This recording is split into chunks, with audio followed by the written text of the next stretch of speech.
Menindaklanjuti permintaan masyarakat Desa Pasti Sebadih, Kecamatan Bakongan Timur, PLT Bupati Aceh Selatan Teguh Amran didampingi oleh Ketua DPRK Aceh Selatan Bapak Amiruddin Syar Amir langsung segera turun ke lokasi menjumpai warga Rabu 20 Mei 2020. Dari beberapa foto kita juga bisa melihat Bapak Teguh Amran terjun langsung ke lokasi yang menjadi pusat abrasi.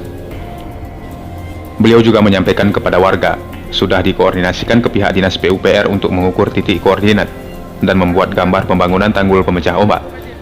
Kemudian Tengku Amran juga mengatakan proposal tentang abrasi Sebadih diantar langsung kepada Bapak PLT Gubernur Aceh agar bisa menjadi skala prioritas provinsi, karena Pemkab Asel tidak lagi memiliki wewenang dalam merealisasikan tentang proyek fisik dalam anggaran yang besar terkait bencana nasional virus corona COVID-19.